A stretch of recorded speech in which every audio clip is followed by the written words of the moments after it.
Here, look, as Minister of State, actually, for migration, I'm delighted to have the opportunity to speak this afternoon on what I believe is one of the most important issues facing our country, which is migration. As a government, we need to obviously address this. We need to be addressing it, I believe, with the spirit of integrity, of compassion and rules-based, as Minister O'Callaghan has already said. One of the things I think here in Ireland that we've learned really clearly is that whether it's emigration or immigration, migration shapes a nation. It has a huge impact on it. And I'm sure, though, that all of us here recognise, and I certainly know that myself and Minister O'Callaghan do, the incredible contribution that migrants actually make to our country every single day, contributing right across to our economy, to our neighbourhoods. We also understand that migration encompasses a range of what are legal, social and economic and humanitarian challenges. We have to have, in dealing with that, a firm, fair and effective system, because that's imperative to maintaining public confidence in our immigration system. But that must also stay true to the values which we hold of openness, of human rights and of international solidarity. In the face of these pressures, though, I want to acknowledge the great work that I believe is being done across government, especially within the department, which myself and Mr O'Callaghan have been leading. We have introduced new work permit schemes, we've streamlined residency paths to ensure that we can attract the best talent. That continues to ensure our country's economic growth. We have expanded into the international protection system in order to increase the speed in which asylum and decision making takes place. We've invested in services for newly arrived migrants and refugees to support integration. One area, though, I want to acknowledge, obviously, particularly, is the area of accommodation. Providing accommodation for people applying for international protection is an obligation for us under both Irish and EU law. Now, as the Minister O'Callaghan has said, we saw unprecedented surges around 2022 in the number of international applicants. But it didn't just happen here in Ireland, it happened across all EU member states, it happened internationally, directly after the pandemic. The Russian invasion of Ukraine saw a massive humanitarian response right across Europe. It saw 110,000 people come to Ireland fleeing that conflict. Ireland responded, as you would expect, in a comprehensive manner, and it supported tens of thousands of people, either directly or indirectly, with accommodation and other supports. But these parallel events placed pressure on accommodation capacity over the last 3 years, and we acknowledge this has been felt right across the country. Among those wider changes in migration patterns into Ireland, those events of the invasion and inward migration after the pandemic contributed, I believe, to a change in public discourse and attitudes, and they've had a real impact, which we've seen right across our local communities and throughout Ireland. So specifically on accommodation, 90% currently of our accommodation needs are commercially provided to contracted service providers in a range of settings which we're all familiar with: hotels, guest houses, self-catering accommodation, former commercial properties. Most of that capacity was added to the system post-22.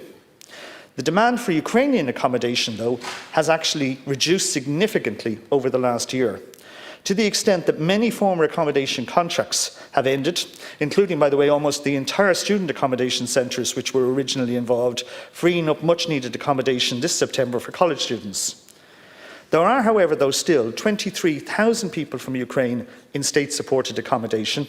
Many more, though, are receiving payment under the ARP system. While the demand, though, for IPAS accommodation remains high, the rate of increase, as Minister Callaghan mentioned, in new applications for international protection has reduced since October 24. The state, though, is currently accommodating 33,000 people in over 320 IPAS centres around the country. 9,000 of whom, though, are children and families.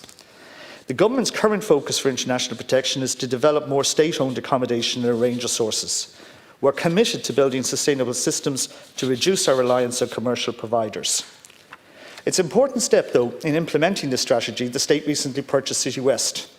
Over 25 years, that purchase, which was 148 million, and with an operating cost model, will offer savings of over £1 billion, while delivering a permanent state asset.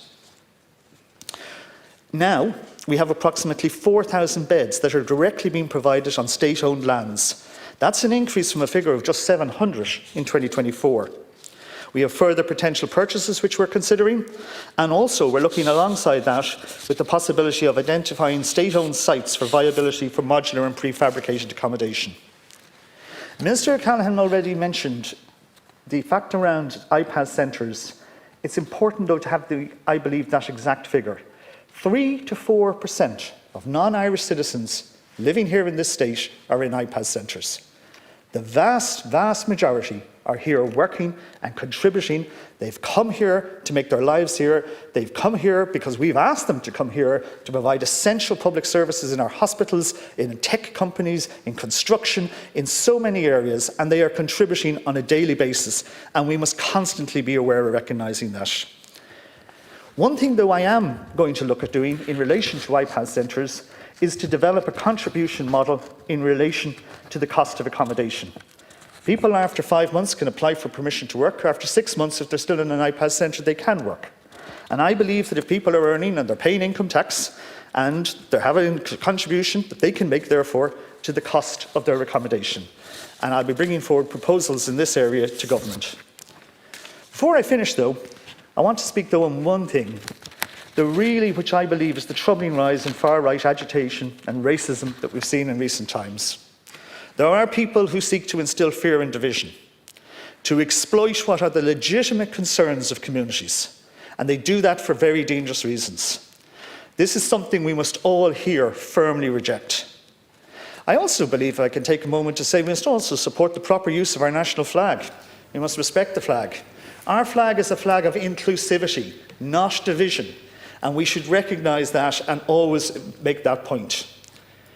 But I believe fundamentally that our response to migration should always be rooted in truth, in empathy, and in that significant area of unity.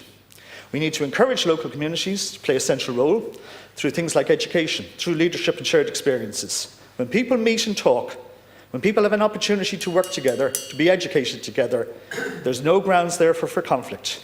So I urge us just in the House, and if you would bear with me for just a few seconds, Cahir, look, I'll finish up. I urge you that we take a moment to reflect on, are we doing here enough to foster that respectful dialogue in this space? So I would encourage everyone, as part of that conversation here today, to be inclusive and respectful, and to help, I believe, shape an Ireland that we can all be truly proud of, that reflects the best traditions of our hospitality, our fairness and our hope. Thank you. Sinn Féin agus